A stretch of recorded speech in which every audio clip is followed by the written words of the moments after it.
قارون کو دولت مل گئی، اتنا بڑا خزانہ تھا اس کے پاس کہ قرآن کہتا ہے کہ ایک جماعت مل کے صرف خزانے کی چابیاں اٹھاتی. یعنی یہ معاذ اللہ کوئی گپ نہیں، یہ قرآن مجید نے بیان فرمایا کہ ایک جماعت مل کے صرف خزانے کی. تو حضرت سیدنا موسیٰ علیہ السلام نے کہا زکوٰۃ دو. زکوٰۃ کے معاملے میں لوگ ہیل و حجت سے کام لیتے، غریب ہو جاتے. اس کو کہا زکوٰۃ دو تو کہنے لگا آپ کی تو میرے مال پہ نظر ہے. اب نے فرمایا تو بڑا بیوقوف ہے، مال تجھے اللہ نے دیا ہے نا، تو اللہ کے رستے میں دے. یہ کام ذرا مشکل ہے کہ اس کو بار بار کہا تو اس نے نہ بجائے اس کے کہ وہ مال دیتا، اس نے حضرت موسیٰ پہ الزام لگا دیا. ایک عورت کو تیار کر کے لایا. یہ الزاموں والا کیس سنتے آ رہے ہیں آپ کہاں تک؟ حضرت یوسف پہ بھی لگا، جناب مریم پہ بھی لگا، حضرت سیدنا موسیٰ کلیم پہ بھی لگا، اور حضرت عیسیٰ پہ بھی. سارے ہوئے نا الزامات. آپ کیا بات کرتے ہیں؟ الزام لگانا، بہتان ترازی کرنا، اور ہمارے یہاں اچھی بات دل سے پھیلتی ہے، بری خبر وہ جلدی پھیل جاتی. ایک عورت کو تیار کر کے لایا معاذ اللہ تعالی حضرت موسیٰ پر الزام لگانے کے لیے. اور جب وہ بی بی آپ کے سامنے لا کے کھڑی کی تو حضرت موسیٰ نے جلال فرمایا تجھے قسم ہے اللہ کی عزت کی، سچ سچ بتا معاملہ کیا ہے. تو وہ خاتون کانپنے لگی، کہنے لگی میں موسیٰ کلیم کے سامنے کیسے کھڑی ہو سکتی؟ مجھے تو اس نے پیسے دے کے تیار کیا، مجھے اس نے مجھے پیسے دے کے تیار کیا، اور بڑی اس نے مجھے تکلیف دی ہے. یہ جب کہا تو حضرت موسیٰ علیہ السلام رونے لگے کہ تو سارا کچھ کرتا پر میری سفید چادر پہ داغ تو نہ لگانے کی کوشش کر. آپ رونے لگے. آپ یقین کریں لوگ تکلیف دیتے ہیں بازو کا، ایسی بات کرتے ہیں جس کا کوئی وجود نہیں ہوتا. تو یہ کچھ لوگ کر دیتے ہیں لیکن وہ سمجھتے نہیں. کہتے ہیں آپ حوصلہ کریں، آپ درویش ہیں. حضرت موسیٰ سے بڑا درویش کون ہوگا؟ کلیم تھے نا اللہ کے، بڑا جگرا ہے نا. لیکن رو پڑے، کہنے لگے تجھے ایسا نہیں کرنا چاہیے. کہنے لگے اللہ اب اسے سزا دے. تو رب کریم نے اس کے سارا ساز و سامان سمیت اسے زمین میں دھنسا دیا. وہ زمین میں غرق ہو گیا اپنے خزانے سمیت. امام اعظم ابو حنیفہ رحمۃ اللہ تعالی علیہ کچھ لوگ حسد کرنے لگے تو ایک عورت ایک دفعہ آ گئی، کہنے لگی کوئی مسئلہ پوچھنا ہے. یہ بڑا کٹھن سا معاملہ ہوتا ہے، جو آدمی جو کام کر رہا ہوتا ہے وہی روپ دھار لیتے. مسئلہ کچھ نہیں، اندر آئی تو باہر سے شور ہو گیا. لوگ آ گئے، کوتوال کو بلا لیا، معاذ اللہ امام صاحب کے پاس بی بی ہے، جیل میں لے گئے، سویرے فیصلہ کریں گے. رات کو ساری رات امام اعظم نے نماز پڑھی، ساری رات، اور کہنے لگے اللہ اب تو میں بوڑھا ہو گیا، اس حال میں اب ان سوالوں کا جواب دوں گا. وہ عورت بھی ساتھ بند تھی، اس عمر میں ان سوالوں کے جواب یار بڑا مشکل ہوتا ہے. اللہ اکبر. اس عمر میں امام صاحب رو رہے تھے تو اس عورت کا دل نرم ہو گیا. امام صاحب سے کہنے لگی مجھے غلطی ہو گئی، میں نے پیسے کسی سے پکڑ لیے تھے. حضور آپ تو اللہ کے نیک بندے. امام صاحب کہنے لگی اب ایک نیکی کر، کوتوال سے کہہ کہ مجھے کوئی تکلیف ہے تو میں دوا کھا کے واپس آ جاؤں گا. تو وہ کوتوال تو پہلے ملا ہوا تھا، اس نے اس کو کہا کہ مجھے کوئی تکلیف ہے میں گھر جاتی ہوں، دوا کھا کے واپس. امام صاحب نے سمجھا دیا. وہ گئی تو جو برقع اس نے پہنا ہوا تھا نا نقاب ساری عورتیں، وہ جا کے اس نے امام صاحب کی بیوی کو دیا. امام صاحب نے اس کو سمجھا کے بھیجا تھا. وہ برقع گھر لے گئی اور جا کے زوجہ کو ساری بات سنائی. وہ دوائی کھانے گھر چلی گئی اور زوجہ برقع پہن کے تھانے آ گئی. سویرے قاضی کے سامنے بھیج ہوئے تو کہنے لگا جی آپ اتنے بزرگ ہو کے عالم ہو کے بیوی کے ساتھ اکیلے. فرمایا میری بیوی ہے تو میں نے اکیلے ہی ہونا تھا اس کے ساتھ، اور کس نے ہونا تھا؟ جناب آپ کی بیوی. فرمایا بلاؤ میرے سسر کو، اور بلاؤ محلے کی 10-12 عورتوں کو بھی دیکھ لے. انہوں نے دیکھا تو امام صاحب کی بیوی نکل آئی. وہ جتنے تھے نا الزام لگانے والے وہ اب غور سے دیکھ رہے تھے. تو ایک کہنے لگا امام صاحب سے یہ کیا ہوا؟ فرمایا قرآن ہے وَتُعِزُّ مَن تَشَاءُ وَتُذِلُّ مَن تَشَاءُ. یہ قرآن ہے. ہونا کیا تھا؟ رب نے اپنا وعدہ سچا کر کے دکھایا ہے. تو اس نے بھی الزام لگایا، پھر سزا یہ ملی کہ وہ ہمیشہ کے لیے زمین میں دھنستا۔ دولت کون دیتا ہے؟ اللہ دیتا ہے نا، تو اگر اللہ کہے تھوڑی سی واپس بھی کرو، بندیاں دے خرچے بات جانتے بھی، تھوڑی سی واپس مانگ لے تو ہاتھ تنگ ہو جاتا ہے۔ کہ خاتون نے ایک دفعہ مجھے پیغام دیا تو میں بڑی اس کی بات سن کے مجھے عجیب لگا۔ وہ کہنے لگی کہ دوسری جگہ میری شادی ہوئی ہے، مجھے طلاق ہو گئی تھی، تو مجھے ایک تانا روز سننے کو ملتا ہے تو اتنی اچھی ہوتی تو وہاں نہ رہ لیتی۔ تو بھئی یہ کوئی تانے والی بات ہے؟ کو ضروری ہے کہ بیوی غلط ہوتی ہے تو طلاق ہوتی ہے؟ اللہ کے محبوب علیہ السلام کی 2 صاحبزادیوں کو ابو لہب کے 2 بیٹوں نے طلاق بھیج دی تھی، کس کی غلطی تھی؟ تو آپ کیا کہہ سکتے ہیں یہاں کیوں طلاق؟ تو اتنی جلدی بات تھوڑی کر دیں گے آپ، تھوڑی احتیاط فرمائیں بولنے۔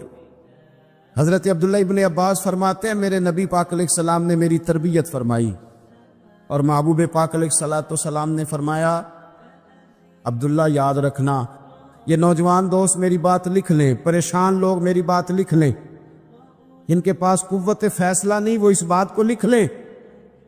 حضرت عبداللہ ابن عباس فرماتے ہیں میرے نبی پاک علیہ السلام نے مجھ سے فرمایا تھا عبداللہ سن، اگر ساری دنیا مل کے تیرا کوئی نفع کرنا چاہے کر نہیں سکتی جب تک میرے رب کی رضا نہ ہو، اور فرمایا ساری دنیا مل کے تیرا کچھ بگاڑنا چاہے تو عبداللہ بگاڑ نہیں سکتی جب تک رب کریم کی حکمت کا تقاضا نہ ہو۔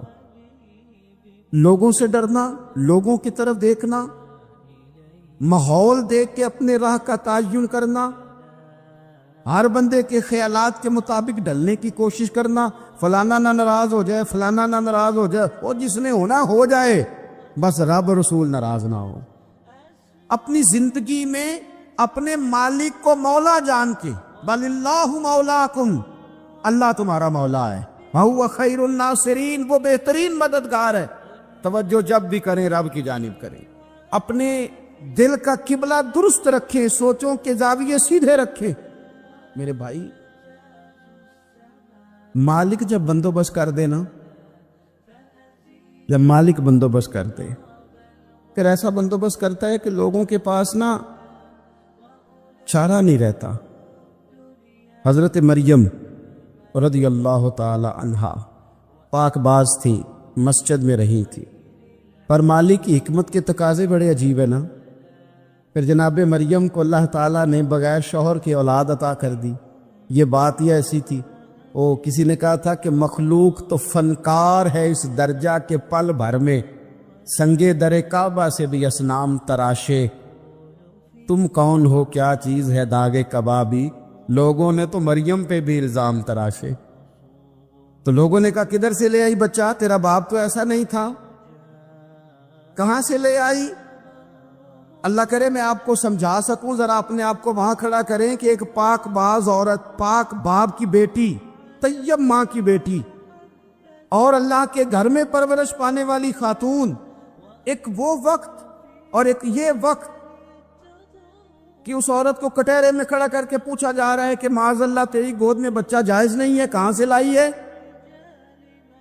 اب خود سے صفائیاں بندہ کتنی کو دے، کتنی کو وضاحتیں کرے۔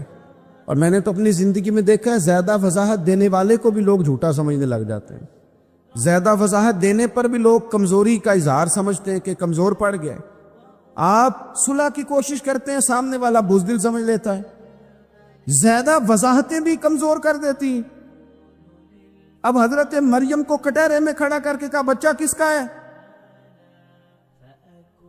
تو پھر خدا بندوبست جب کرے، اللہ جب مددگار ہو، تو پھر حضرت مریم کی گواہی درختوں سے نہیں دلوائی، اس نے پتوں سے نہیں دلوائی، پھر فرشتے نہیں بھیجے۔ حضرت مریم کہنے لگی مجھ سے نہ پوچھو، وہ جو پنگوڑے میں ہے اسی سے پوچھ لو، ان سے پوچھو نا، وہ کون ہے پوچھ لو، ان سے کر لو سوال۔ انہوں نے کہا پنگوڑے میں چند دنوں کا بچہ، یہ جواب دے گا؟ مددگار تھا رب،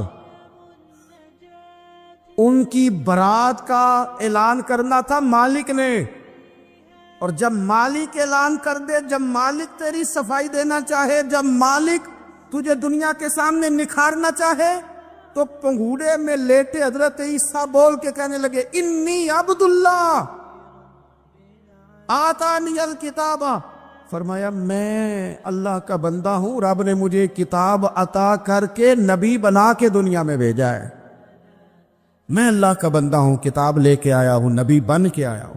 پھر پنگوڑے سے اعلان ہو گیا، پھر بچہ بول پڑا، اور یہ ایک دفعہ نہیں بات ہوئی۔ یہ بنی اسرائیل میں ایک جریج نام کے شخص بھی تھے جو نماز پڑھ رہے تھے، بعض نے لکھا ہے نفل نماز تھی، اماں نے پکارا تو آئے نہیں، تو ماں کے منہ سے نکل گیا تو اتنی دیر تک مرے گا نہیں جب تک کسی بے حیا عورت کا منہ نہ دیکھ لے۔ تو وہ عبادت گزار تھے، لیکن لوگوں نے ان کی عبادت، ریاضت، پرہیزگاری کو نہیں دیکھا، بس ایک عورت کو بھیج کے الزام لگوا دیا۔ وہ عورت آیا جایا کرتی تھی، اب آ جاتی ہیں عورتیں، مسئلہ پوچھنے کی نیت سے بھی آ جاتی ہیں۔ ماحول میں کچھ جگہ ایسی بھی ہیں جہاں عورتیں دم کرانے کے بہانے آ جاتی ہیں۔ وہ خاتون آتی جاتی تھی اس خانقاہ پہ، آستانے پہ، یہ بخاری میں موجود ہے، پھر اس نے کہا میری گود میں جو بچہ ہے یہ انہی کا ہے۔ مجھے بتائے کیسے بندہ وضاحت دے؟ حالات خراب ہو گئے، لوگ کٹیا جلانے لگے، ماحول اور طرح کا بن گیا۔ میرے نبی پاک علیہ الصلوۃ والسلام فرماتے ہیں پھر اس رب کے بندے نے کہا مالک تو کریم ہے، تیری مشیت کا تقاضا آیا جو میری ماں نے جملے بولے تھے، پر اب میں وضاحت دینے کے قابل نہیں رہا، اب تو ہی کرم کرے گا تو دروازہ کھلے گا۔ تو وہ چند دنوں کا بچہ پنگوڑے میں بول کے کہنے لگا میں اس درویش کا نہیں، میں تو فلانے چرواہے کا بچہ ہوں، وہ جو بکریاں چراتا ہے۔ رب کی مدد کو پکاریں، اپنے ساتھ اپنے مالک کی مدد کو شامل کریں، تھوڑے رزق پر بھی گزارا اچھا ہونے لگ جائے گا۔ سارے لوگ آپ کو گرانے کی تدبیریں کر رہے ہوں گے اور مالک آپ کو عزتیں عطا فرما دے گا، اس کی بارگاہ سے حکمت کا تقاضا اور ہو جائے گا۔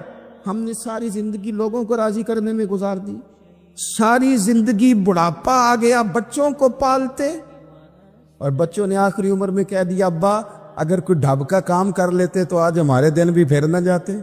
ساری زندگی گزار دی بہن بھائیوں کو راضی کرنے میں، ساری زندگی گزار دی ذمہ داریاں اٹھانے میں، ان کو 99 دفعہ دیا، ایک دفعہ نہیں دیا تو انہوں نے کہہ دیا تو نے تو کبھی دیا ہی نہیں، تو تھا ہی نہیں۔ ساری زندگی محلے داروں، علاقے والوں کو راضی کرنے میں گزار دی۔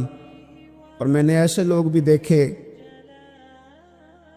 دین کے لیے وقت گزارا، لیکن جب بڑھاپے میں دانت کام نہ کرتے تھے تو وقت کے مفتیوں کو بھی مسجدوں کی کمیٹیوں نے کہہ دیا اب آپ کی سمجھ نہیں آتی، ہم نے خطیب کو یور رکھنا ہے، نہ دیکھو دنیا کی طرف، دنیا رلا دیتی ہے، نہ راضی کرو بندوں کو، بندے تھکا دیتے، نہ پیچھے بھاگو ہر وقت دنیا داروں کے، یہ انسان کو کمزور کر دیتے ہیں۔ وہ تو کریم ہی بڑا ہے، 2 آنسو زمین پر بعد میں گرتے ہیں، بندے کے گناہ سارے پہلے معاف فرما دیتا ہے۔ اللہ کی مدد کا حصول، اپنے مالک کی مدد کی طرف بڑھنا، آپ کو بدر کی جنگ بھی یہی درس دے گی، آپ کو احد کا میدان بھی یہی سبق دے گا، فتح مکہ بھی یہی سبق دے گا۔ میرے دوستو جب رب مدد فرمائے، جب اللہ مددگار بنے، دوستوں سے ایک بات اکثر کرتا ہوں، میں کہتا ہوں کہ جتنے درد سے آپ امیر کو اپنی کہانی سناتے ہیں نا، اور جس طرح آپ کے آنسو بات کرنے سے پہلے گر جاتے ہیں کہ غریب ہیں، بچیاں ہیں، کاروبار نہیں، او میرے سنگیو، اس سے آدھے آنسو اپنے رب کی بارگاہ میں بکھیرو، اس کے حضور عرض گزار ہو جاؤ، اس سے طلب کرو۔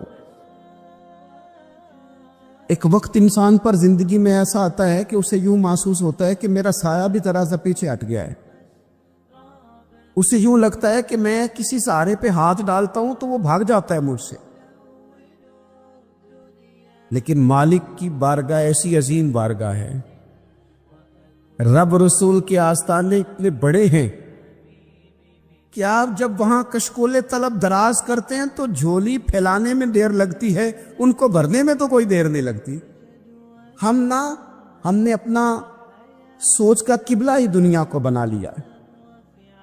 یہ جو اللہ والوں کی مدد ہے یہ تو ہے نا اللہ ہی کی مدد ہے، لیکن یہ جو سیٹھوں کی طرف توجہ کرنا، نوابوں کی طرف توجہ کرنا، دنیا داروں کی طرف توجہ کرنا اور اپنا مزاج اس طرح کا بنا لینا، یارو گردن کو جھکا دیتا ہے خیرات کا پتھر، جہاں میں مانگنے والوں کے سر کبھی اونچے نہیں ہوتے۔ اور اقبال کہتے ہیں غیرت ہے بڑی چیز جہان تگ و دو میں، پہناتی ہے یہ فقر کو تاج سردارا۔ میں عرض کروں گا کہ اپنی آپ جب توجہ کا قبلہ اللہ رسول کو بنائیں گے تو رب فرماتے وَيَرْزُقْهُ مِنْ حَيْثُ لَا يَحْتَسِبُ، میں نہ تجھے وہاں سے رزق دوں گا جہاں سے کبھی تیرا گمان بھی نہیں کیا ہوگا، یہاں سے بھی مل سکتا ہے، تو نے سوچا بھی نہیں ہوگا۔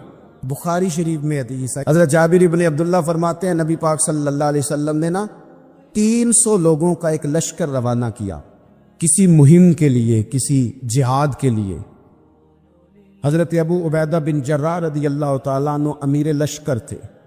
فرماتے غربت اتنی زیادہ تھی، بھوک اتنی زیادہ تھی کہ ایک ایک کھجور دن میں ایک وقت کھانے کو ملتی تھی، اور کچھ دن ایسے آئے کہ اب کھجور بھی نہیں مل رہی۔ فرماتے اتنی زیادہ بھوک لگی مجاہدین کو 300 بندہ پتے کھا کے گزارا ہونے لگے، یہ بخاری میں موجود ہے۔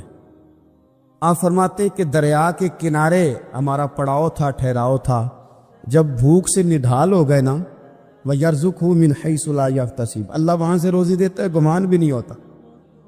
فرماتے ایک مچھلی اللہ تعالیٰ نے دریا کے کنارے بھیجی، فرماتے ہیں وہ تھی تو مچھلی پر پہاڑ جتنی تھی۔ بخاری میں لفظ ہیں، حضرت جابر ابن عبداللہ رضی اللہ تعالیٰ عنہ فرماتے ہیں 300 آدمی 18 دن تک اس مچھلی کو کھاتے رہے، مچھلی ختم ہی نہیں ہوئی۔ مچھلیاں نہیں، مچھلی کہتے ہیں 18 دن 300 بندہ کھاتا رہا، مچھلی ختم ہی نہیں ہوئی۔ اور فرماتے ہیں کہ اس کی ہڈی نکال کے، کانٹا کہیں گے آپ اپنی زبان میں، کہتے ہیں وہ نکال کے نا تو اس کو کھڑا کیا نا جب، تو اونٹ کجاوے سمیت اس کے بیچ سے گزر جاتا تھا، 2 اس کے کانٹے جوڑے۔ فرماتے ہیں وہ اس کا گوشت ہم کھاتے تھے اور اس کی چربی بطور تیل کے ہم جسموں پہ ملتے تھے، بیماروں کو اس سے سکون آتا تھا، تندرستی شفا ہوتی۔ فرماتے ہیں ہم کھایا بھی ہم نے، اور کچھ لے کے ہم مدینے بھی گئے، اور قربان جائیں نبی پاک نے بھی اس میں سے کھایا۔ ہم نے عرض کی حضور یہ معمہ کیا ہے، یہ ماجرا کیا ہے؟ تو محبوب نے فرمایا تمہارے پاس غذا نہیں تھی، رب نے تمہارے لیے بندوبست کیا ہے، اللہ نے تمہیں دیا ہے۔ مکان شروع کر لیا، ایک صاحب نے مکان بنانے لگے، آپ وہ حساب لگا رہے ہیں، کہتے ہیں میرے پاس اتنے پیسے ہیں، اتنے میں نے فلانے دوست سے کہنا ہے اس نے دے دینے، اتنے فلانے رشتہ دار سے کہنا ہے اس نے دے دینے، اتنے فلانے سے کہنا ہے اس نے دے دینے۔ یہ ساری کاپی بنا کے مکان شروع کر لیا۔ جو روز کہتا تھا نا کوئی حکم ہو جاتے دسی، سب سے پہلے اس کو کہا میاں پیسے چاہیے دین، وہ کہندا ہو کل ہی منڈا ٹوریا ہے، کدے تو پرسوں 10 داتے لب جانے سن۔ میں آپ کو اپنے تجربے کی بات بتا رہا ہوں۔ یہ لوگوں کا خیال ہوتا ہے نا کہ آپ سٹارٹ کریں فلانا کام، ہم آپ کے ساتھ ہیں، اللہ کا ہی کوئی نظام ہے، وہ بالکل بھی نہیں ساتھ ہوتے۔ لیکن ایسا نہیں ہے کہ کوئی ساتھ نہیں ہوتا، اللہ تعالیٰ بڑے اسباب پیدا کرتا ہے، وہاں سے دیتا ہے جہاں سے گمان بھی۔ ہمارا یہ ذہن بن جاتا ہے ہم ساری اپنے حساب سے چلتے، اتنے رشتہ داروں سے، اتنے کون آپ کے ساتھ چلے گا، سوال ہی نہیں پیدا ہوتا۔ یہ سارے کام چھوڑ کے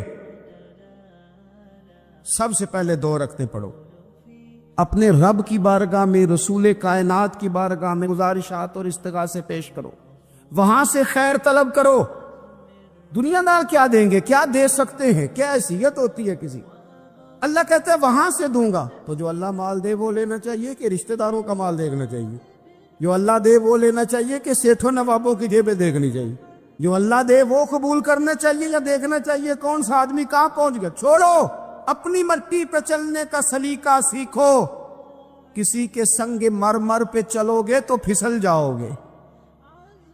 مدد اللہ سے چاہیں، اپنی توجہات کا مرکز رب رسول کی ذات پر بنائیں، پھر آپ محسوس کریں گے کہ بڑی جلدی اللہ تعالیٰ کی مدد آنے لگی ہے۔ کبھی آپ صرف کہہ دیں نا میرا رب میرے ساتھ ہے، اس لفظ میں اتنی طاقت ہے کہ دشمن ویسے زہر ہو جاتا ہے۔ زندگی میں کسی سے بھی لڑائی ہو اچھی طرح سوچ لیں کہ اللہ اس طرف ہے یا اس طرف ہے. اگر آپ زیادتی پہ ہیں تو پھر رب مظلوم کی جانب ہے. اگر اللہ کی مدد آپ کے ساتھ ہے تو دنیا کی کوئی طاقت آپ کو گرا نہیں سکتی. اور اگر آپ مظلوم کے مقابلے میں ظالم بن کے آپ کھڑے ہو گئے ہیں اور آپ نے رویہ وہ اختیار کیا ہے کہ جس میں مدد نہیں آئے گی, تو پھر یاد رکھ لیں کہ آپ کوئی بھی ہیں, کہاں بھی ہیں, آپ کمزور ہیں. طاقتور تھے ابتدائے اسلام میں, ظاہری طاقت تھی کفار مکہ کے پاس, وہ ڈنڈوں سے مارتے تھے غریبوں کو, ان کے ہاتھوں میں ڈنڈے تھے, پر خدائی طاقت ان مظلوموں کے ساتھ تھی. صاحب زرقانی نے لکھا ہے حضرت زنیرہ رضی اللہ تعالیٰ عنہ ایک لونڈی ہے, غریب ہے, ماڑے دا کی کام محمد نہ سجانا یا رونا, غریب سادی بی بی اور لونڈی کنیزہ, ایک مشرک کی کنیزہ تھی, انہوں نے کلمہ پڑھ لیا, وہ ڈنڈوں سے مارتا, دروں سے مارتا, تکلیف دیتا. حضرت زنیرہ رضی اللہ تعالیٰ عنہ کو اتنا مارا, اتنا مارا. اب آپ ایک اور پہلو پر بھی غور کریں, مار بھی پڑ رہی ہے پر خدا ادھر ہی ہے, اللہ کی مدد ادھر ہی ہے. رب کہتا ہے کہ پہلے تو صبر کرنا, ان اللہ مع الصابرین, تو صبر کرے گا تو پھر رب کی معیت ملے گی. ذرا ٹھہرنا, تو تھوڑا ڈٹنا. ان الذین قالوا ربنا اللہ ثم استقاموا تتنزل علیہم الملائکہ, تو کہے اللہ میرا رب ہے, پھر تو پہلے ڈٹ, پہلے تو نے ڈٹنا ہے. ثم استقاموا, جو ڈٹ گیا, تتنزل علیہم الملائکہ, ڈٹنے والے کے لیے مدد آتی. پہلے تھوڑا ٹھہرنا پڑتا ہے, پہلے تھوڑا صبر کرنا پڑتا ہے, حوصلہ کرنا پڑتا, اس کے بعد مدد آتی. مار پڑ رہی ہے, مارا جا رہا ہے. حضرت زنیرہ کو ان کا مالک جو ہے ظاہری آقا وہ مار رہا ہے, یہ کنیزہ ہے, اتنا مارا, اتنا مارا, ان کی بینائی چلی گئی, نظر آنا بند ہو گیا. ابو جہل آیا اور کہنے لگا زنیرہ دیکھا نا ہمارے بت تیری آنکھیں لے گئے, معاذ اللہ, لات و منات ہمارے بتوں نے تجھے اندھا کر دیا. اب ایسا نہیں ہے کہ بی بی روتی جا رہی ہے, روتی جا رہی ہے, مایوسی مایوسی, معاذ اللہ, پریشانی, غریبی بڑی ہے, پوچھنے والا کوئی نہیں, یہ باتیں نہیں. کیا جملے ہیں خاتون کے, کیا لفظ ہیں. ابو جال نے تنزیہ کہا, معاذ اللہ, کہنے لگا دیکھا نا ہمارے بتوں نے تجھے اندھا کر دیا.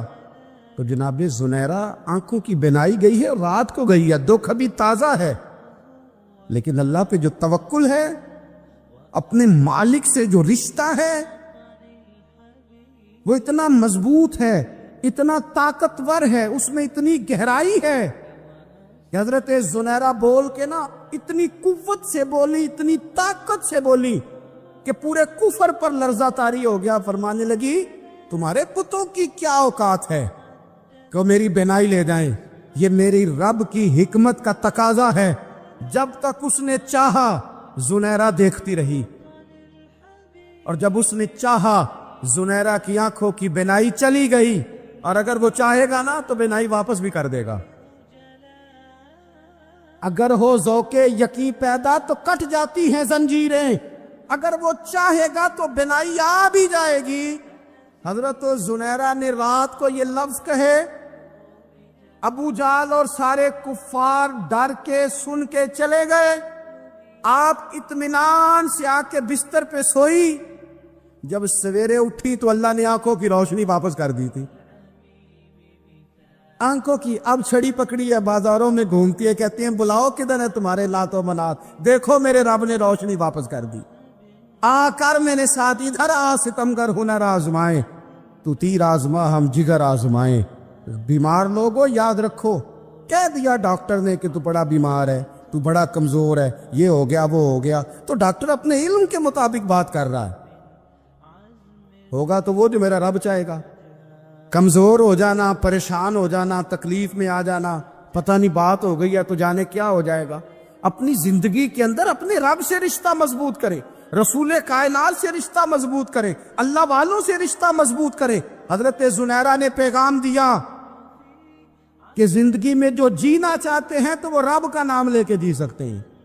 جو اپنی زندگی میں خوشیاں دیکھنا چاہتے ہیں تو رسول اللہ کے نام پر خوشیاں دیکھی جا سکتی ہیں.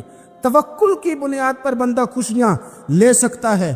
اور اگر انسان میں توکل نہیں ہے تو پھر وہ اس کالے جادو سے بھی ڈر رہا ہے, وہ نیلے سے بھی ڈر رہا ہے, وہ پیلے سے بھی ڈر رہا ہے, وہ فلانے سے بھی ڈر رہا ہے, وہ میرے خلاف فلانا رشتہ دار سازش کر رہا ہے تو ڈر رہا ہے, فلانا میرے بارے میں یہ کر رہا ہے تو ڈر رہا ہے, وہ پتہ نہیں دنیا ادھر ہو جائے گی تو کیا ہو جائے گا, اٹھ باندھ کمر کیوں ڈرتا ہے. پھر دیکھ خدا کیا کرتا ہے. تو اس ساری گفتگو کا نچوڑ آپ کو یہ عرض کیا ہے. سب سے پہلے تو یہ کہ میدانوں میں مدد بھی اللہ کی, رزق میں مدد بھی اللہ کی, فصلیں خشک ہوں تو مدد پھر بھی اللہ کرے تو پھر ساری مدد, اور اگر انسان بیمار ہو تو پھر بھی مدد اللہ کی. تو اپنے اللہ کی جانب توجہ کو بڑھائیں, آپ اللہ سے مدد کے سوالی بنیں. ترمذی کی ایک حدیث ہے, میں آپ کو زندگی کا تجربہ بتاتا ہوں کہ جب میں بڑا پریشان ہوتا ہوں تو یہ والی روایت کھول لیتا ہوں, مزہ دیتی ہے. میرے نبی پاک علیہ السلام نے فرمایا اپنے دکھ سیٹھوں نوابوں کو نہ کہنا,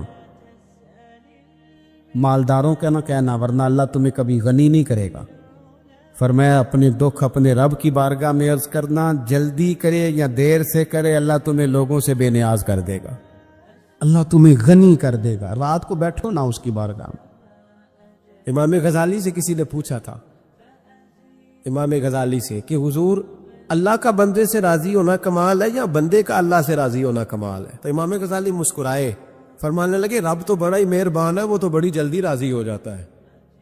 وہ تو مسجد میں آ کے توبہ کرے تو اللہ راضی, کسی یتیم کے سر پہ ہاتھ پھیرو تو اللہ راضی, وہ تو کسی اندھے کو رستہ دکھایا تو اللہ راضی ہو گیا, وہ تو طوائف نے کتے کو پانی پلایا تو اللہ.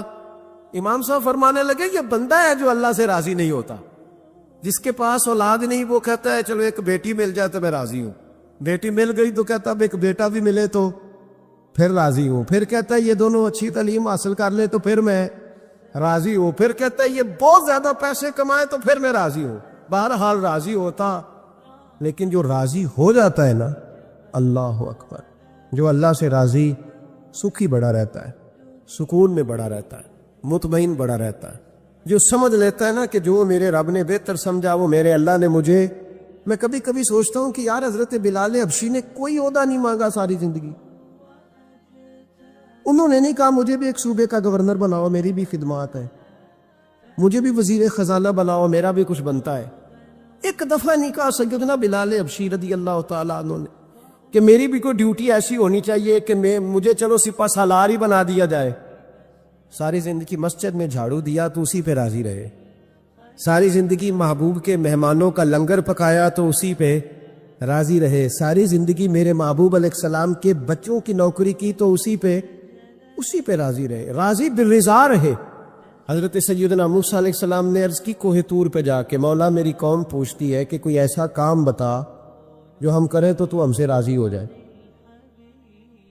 حضرت موسیٰ کی قوم کا خیال تھا کہ تہجد کا حکم آئے گا تو پڑھیں گے, صدقات کا حکم آئے گا تو دیں گے, جہاد کی بات ہوگی تو کریں گے. کچھ جو نیک لوگ تھے ان میں سے انہوں نے یہ پیغام دیا کہ مالک ہمیں بتائے کہ وہ کس کام پہ راضی ہوتا ہے, ہم وہ کام کریں تاکہ اللہ ہم سے راضی ہو جائے. حضرت موسیٰ کلیم کہتے میں نے عرض کی مولا میری قوم پوچھتی ہے کہ کون سا ایسا کام کریں کہ تو راضی ہو جائے.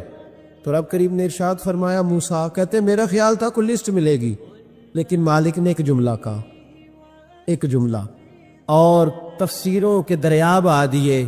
عرش کے مالک نے فرمایا موسیٰ ان سے کہو جا کے کہ وہ مجھ سے راضی ہو جائے, میں ان سے راضی ہو جاؤں گا, مجھ سے راضی ہو جائے. بندے اللہ سے راضی ہی نہیں راضی ہوتے, اللہ کی رضا پہ راضی رہیں, مالک کے فیصلوں میں اپنے دل میں کوئی بوجھ محسوس نہ کریں, اپنی زندگی اللہ کے فیصلوں. دیکھیں نا, جو ماں باپ اللہ نے بڑے اچھے سمجھے وہ ہمارے لیے پسند کیے, وہ اللہ نے ہمارے لیے جو اس نے ہمارے حق میں بڑے, جو بہن بھائی, اللہ کرے آپ کو سمجھ آئے, جو بہن بھائی اس نے ہمارے حق میں بڑے اچھے سمجھے وہی بہن بھائی اس نے ہمیں عطا کیے. جس بیوی کو اس نے ہمارے گھر کے گلشن میں بہتر سمجھا اس کو لا کے اس نے ہمارے آنگن میں بٹھایا, اور جو اولاد اس نے ہمارے لیے باعث افتخار سمجھی، وہ اولاد اس نے ہمیں عطا فرمائی۔ حضرت نوح علیہ السلام کا بیٹا کافر ہو گیا، پر کسی جگہ انہوں نے شکوہ نہیں کیا کہ مالک یہ کافر کیوں ہوا۔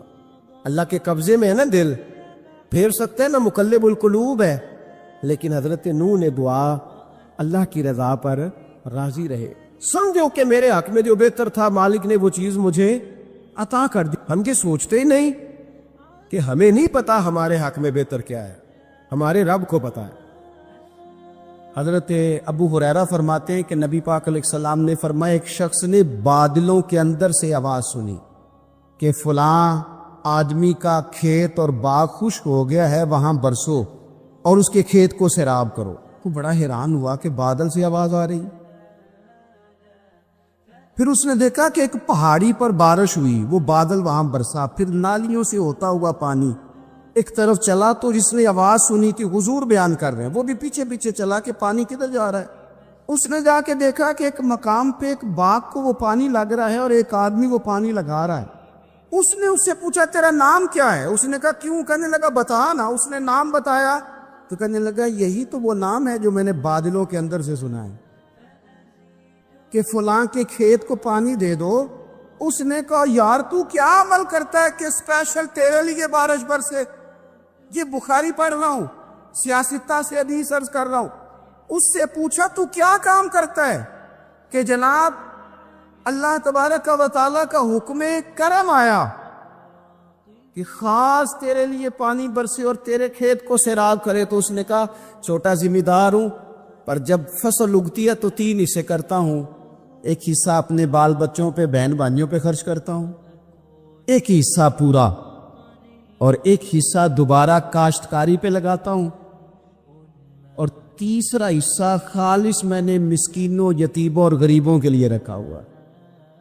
وہ جو تیسرا حصہ اللہ کرے آپ سمجھیں، وہ رب کے بندوں پہ تیسرا حصہ خرچ کرتا ہے نا، تو کریم مالک نے فرمایا جہاں سے غریب کا حصہ جاتا ہے وہ کھیت خشک نہیں رہنا چاہیے، وہ جہاں سے مسکین روٹی کھاتے ہیں وہ خشک نہ رہے، جہاں سے یتیموں کو کچھ آتا ہے کہیں اس کی فصل رہ نہ جائے۔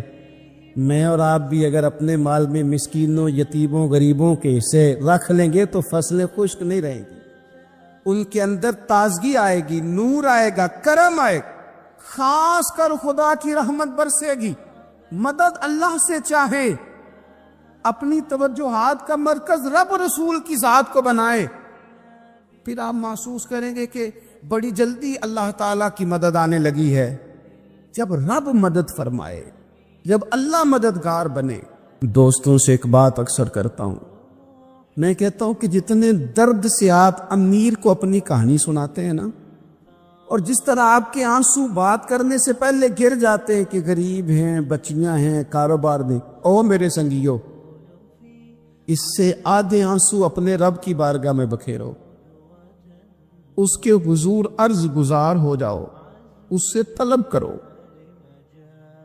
ایک وقت انسان پر زندگی میں ایسا آتا ہے کہ اسے یوں محسوس ہوتا ہے کہ میرا سایہ بھی طرح سے پیچھے ہٹ گیا ہے، اسے یوں لگتا ہے کہ میں کسی سہارے پہ ہاتھ ڈالتا ہوں تو وہ بھاگ جاتا ہے مجھ سے، لیکن مالک کی بارگاہ ایسی عظیم بارگاہ ہے، رب رسول کے آستانے اتنے بڑے ہیں کہ آپ جب وہاں کشکول طلب دراز کرتے ہیں تو جھولی پھیلانے میں دیر لگتی ہے، ان کو بھرنے میں تو کوئی دیر نہیں لگتی۔ ہم نے اپنا سوچ کا قبلہ ہی دنیا کو بنا لیا۔ یہ جو اللہ والوں کی مدد ہے یہ تو عین اللہ ہی کی مدد ہے، لیکن یہ جو سیٹھوں کی طرف توجہ کرنا، نوابوں کی طرف توجہ کرنا، دنیا داروں کی طرف توجہ کرنا اور اپنا مزاج اس طرح کا بنا لینا، یارو گردن کو جھکا دیتا ہے خیرات کا پتھر، جہاں میں مانگنے والوں کے سر کبھی اونچے نہیں ہوتے۔ اور اقبال کہتے ہیں غیرت ہے بڑی چیز جہان تگ و دو میں، پہناتی ہے یہ فقر کو تاج سردارا۔ میں عرض کروں گا کہ اپنی آپ جب توجہ کا قبلہ اللہ رسول کو بنائیں گے تو رب فرماتے وَيَرْزُقْهُ مِنْ حَيْثُ لَا يَحْتَسِبُ، میں نہ تجھے وہاں سے رزق دوں گا جہاں سے کبھی تیرا گمان بھی نہیں گیا ہوگا۔ یہاں سے بھی مل سکتا ہے، تو نے سوچا بھی نہیں ہوگا۔ بخاری شریف میں حدیث ہے، حضرت جابر ابن عبداللہ فرماتے ہیں نبی پاک صلی اللہ علیہ وسلم نے 300 لوگوں کا ایک لشکر روانہ کیا کسی مہم کے لیے، کسی جہاد کے لیے۔ حضرت ابو عبیدہ بن جراح رضی اللہ تعالیٰ عنہ امیر لشکر تھے۔ فرماتے غربت اتنی زیادہ تھی، بھوک اتنی زیادہ تھی کہ ایک ایک کھجور دن میں ایک وقت کھانے کو ملتی تھی، اور کچھ دن ایسے آئے کہ اب کھجور بھی نہیں مل رہی۔ فرماتے اتنی زیادہ بھوک لگی مجاہدین کو، 300 بندہ پتے کھا کے گزارا ہونے لگے۔ یہ بخاری میں موجود ہے۔ آپ فرماتے کہ دریا کے کنارے ہمارا پڑاؤ تھا، ٹھہراؤ تھا۔ جب بھوک سے نڈھال ہو گئے نا، وَيَرْزُقْهُ مِنْ حَيْثُ لَا يَحْتَسِبُ، اللہ وہاں سے روزی دیتا ہے، گمان بھی نہیں ہوتا۔ فرماتے ایک مچھلی اللہ تعالیٰ نے دریا کے کنارے بھیجی، فرماتے وہ تھی تو مچھلی پر پہاڑ جتنی تھی۔ بخاری میں لفظ ہے، حضرت جابر ابن عبداللہ رضی اللہ تعالیٰ عنہ فرماتے ہیں 300 آدمی 18 دن تک اس مچھلی کو کھاتے رہے، مچھلی ختم ہی نہیں ہوئی۔ مچھلیاں نہیں، مچھلی کہتے ہیں 18 دن 300 بندہ کھاتا رہا، مچھلی ختم ہی نہیں ہوئی۔ اور فرماتے ہیں کہ اس کی ہڈی نکال کے، کانٹا کہیں گے آپ اپنی زبان میں، کہتے ہیں وہ نکال کے نا تو اس کو کھڑا کیا نا جب، تو اونٹ کجاوے سمیت اس کے بیچ سے گزر جاتا تھا، 2 اس کے کانٹے جوڑے۔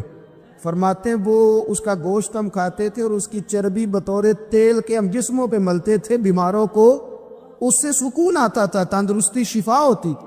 فرماتے ہم کھایا بھی ہم نے، اور کچھ لے کے ہم مدینے بھی گئے، اور قربان جائیں نبی پاک نے بھی اس میں سے کھایا۔ ہم نے عرض کی حضور یہ معمہ کیا ہے، یہ ماجرا کیا ہے؟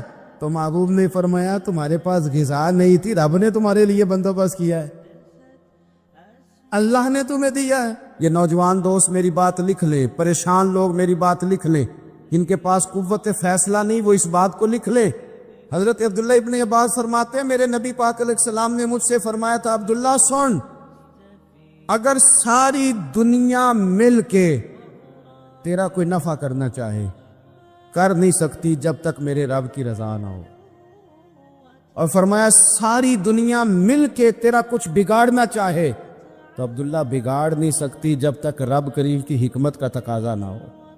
لوگوں سے ڈرنا، لوگوں کی طرف دیکھنا،